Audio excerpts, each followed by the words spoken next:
नमस्कार। हिंदी साहित्य की कक्षा में आपका पुनः स्वागत है। हम पढ़ रहे हैं कविता 2 राम लक्ष्मण परशुराम संवाद। अभी तक हमने इसके 5 पदों को पढ़ा, उनके सरलार्थ को जाना, उनके शब्दार्थ को जाना। तो आज इस वीडियो में हम पढ़ेंगे पद 6, जो इस कविता का अंतिम पद है।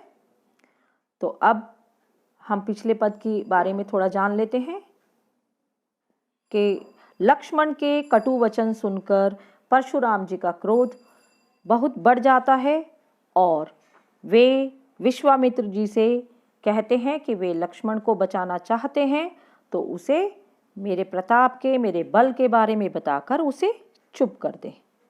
लेकिन विश्वामित्र मन ही मन सोचते हैं कि परशुराम जी जिसे एक साधारण बालक समझ रहे हैं, वह साधारण बालक ना होकर एक वीर योद्धा है और परशुराम जी को तो केवल अपना ही बल और अपना ही शौर्य दिखाई दे रहा है। अब यह बातें सुनकर लक्ष्मण पुनः परशुराम जी को क्या कहते हैं, यही हम पढ़ेंगे इस पद 6 में। तो अब पढ़ना शुरू करते हैं। पहली पंक्ति में पढ़ती हूँ। कहेऊ लखन मुनि सीलू तुम्हारा, को नहीं जान विदित संसारा। सीलू का अर्थ है स्वभाव, यानी कि नम्र व्यवहार जो है उसके बारे में कौन नहीं जानता। विदित माने जानना और संसारा पूरा विश्व, कि आपके शील स्वभाव के बारे में कौन नहीं जानता। सारा ही संसार आपके व्यवहार से, आपके शील व्यवहार से, आपके नम्र व्यवहार से परिचित है। अब ऐसा तो नहीं है, वे शील स्वभाव के तो नहीं थे परशुराम जी, वे तो अत्यधिक क्रोधित थे।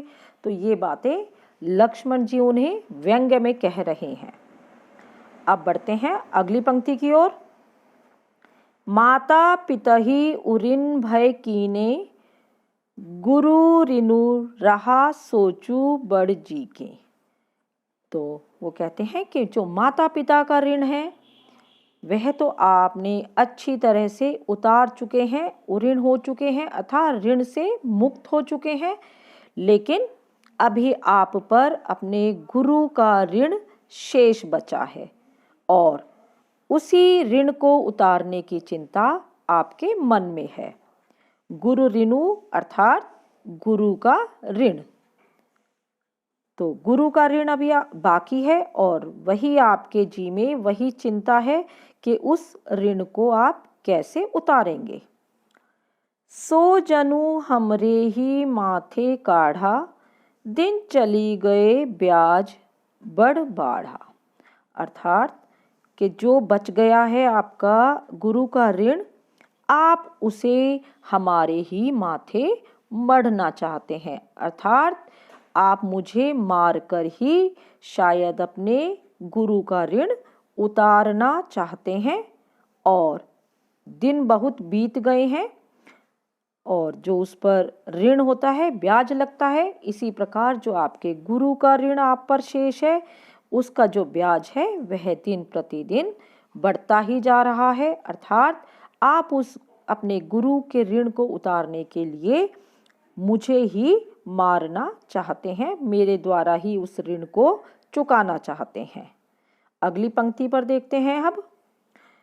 अब आनई व्यबरिहा बोली, तुरत देऊ में थैली खोली।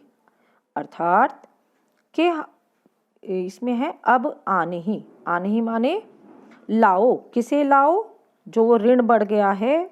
अब मैं कहता हूँ कि व्यय बरियाना मतलब जो हिसाब किताब को रखने वाला होता है, तो तुम उसे अभी ले आओ और उससे अपने जो ऋण का ब्याज का है वह आप अपना हिसाब किताब करवा लो और मैं अपनी थैली खोलकर तुरंत ही सारी धनराशि चुका दूंगा। अर्थात जितना भी आपके गुरु का ऋण है उस पर ब्याज है वह मैं चुका दूंगा।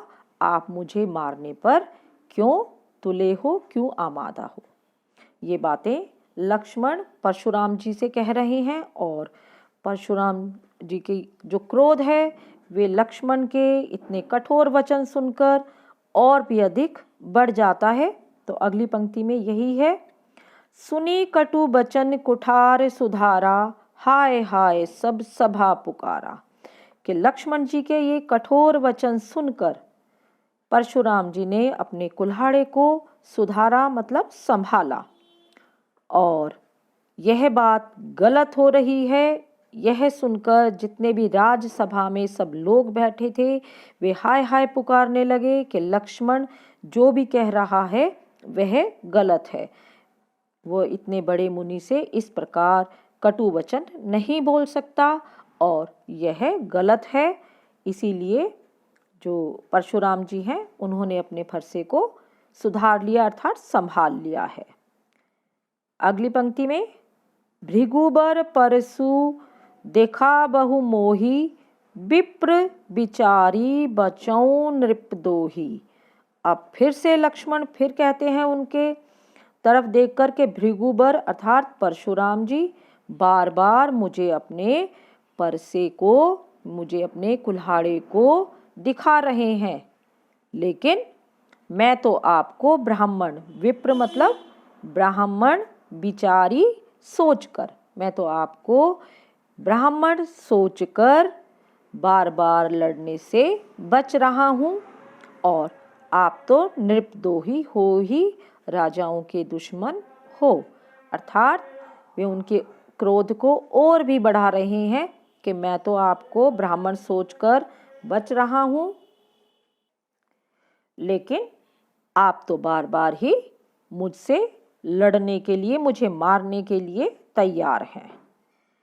अब वे आगे क्या कहते हैं लक्ष्मण जी, मिले न कबहू सुभट रन गाढ़े, द्विज देवता घर ही के बाढ़े।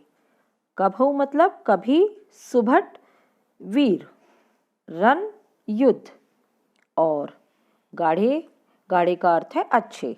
तो वे कहते हैं कि परशुराम जी, क्या आपको युद्ध में कोई अच्छे वीर जो पुरुष हैं उनसे आपका सामना कभी नहीं हुआ है, इसीलिए तो हे द्विज देवता अर्थात ब्राह्मणों के देवता, आप अपने घर के ही, क्या है, घर में ही, जैसे कहते हैं कि अपनी तारीफ खुद करना कि आप तो घर के ही अपने वीर हो, अर्थात आपका युद्ध भूमि में कभी किसी पराक्रमी वीरों से सामना नहीं हुआ है, पाला नहीं पड़ा है। आप तो अपने घर में ही अपनी वीरता के कारण फूले फले हो, अर्थात आपका केवल घर घर में ही आप अपने आप को वीर कह रहे हैं, आपका किसी अन्य वीर से सामना ही नहीं हुआ है। अनुचित कही सबु लोग पुकारे, रघुपति सयनी लखनऊ निवारे। अब यह बात अनुचित है, अर्थात जो लक्ष्मण जी कह रहे हैं कि आप तो घर के ही वीर हो, आपका सामना किसी वीर से नहीं हुआ है, यह बात गलत है। इसको सभी सभा में जितने भी उपस्थित लोग थे वे कहने लगे कि लक्ष्मण अनुचित कह रहा है। और अब जो राम हैं, रघुपति अर्थात राम जी, उन्होंने अपने आँख के इशारे से लक्ष्मण को मना किया। निवारे मतलब रोकना या मना करना, और सनही आँखों के इशारे से। तो आँखों के इशारे से राम ने लक्ष्मण को ऐसा कहने से मना किया। अब हम देखते हैं जो इस कविता का अंतिम दोहा है, लखन उतर आहुति सरिस, भृगुबर कोप किशानु, बढ़त देखी जल संबचन, बोले रघुपति भानु। अब भृगुबर कोप अर्थात जो परशुराम जी का क्रोध है, जो उनकी क्रोध रूपी अग्नि है, वह किसके कारण बढ़ रही है? लक्ष्मण के कटु वचनों के कारण। और जो उनकी क्रोध रूपी अग्नि है उसमें लक्ष्मण के जो उत्तर हैं वे आहुति का काम कर रहे हैं। जिस प्रकार हवन में या आग में आहुति डालने से अग्नि और भी अधिक भड़कती है, इसी प्रकार जो परशुराम जी का क्रोध है वह लक्ष्मण के उत्तर सुनकर और भी अधिक बढ़ रहा है। और यह सब कुछ देखकर रघुकुल भानु अर्थात रघुकुल के सूर्य राम को कहा गया है, तो रघुकुल के भानु अर्थात राम ने जब देखा उस अग्नि को बढ़ते हुए तो अपने मधुर वचनों से उस क्रोध रूपी अग्नि में जल का काम किया, अर्थात अपने जो जल के समान उनके शीतल वचन थे वो कहे ताकि परशुराम जी का क्रोध है जो वह शांत हो जाए। तो हमने देखा जो लक्ष्मण हैं वो व्यवहार से काफ़ी उग्र हैं, क्रोधी हैं, साथ ही श्री रामचंद्र जी वो नम्र व्यवहार के हैं और उनके वचन बिल्कुल जल के समान शीतल हैं। तो अब हमारी यह कविता 2 राम लक्ष्मण परशुराम संवाद यही समाप्त होती है। अगली वीडियो में हम इसके जो अभ्यास प्रश्न हैं उन पर चर्चा करेंगे। आज के लिए बस इतना ही। धन्यवाद।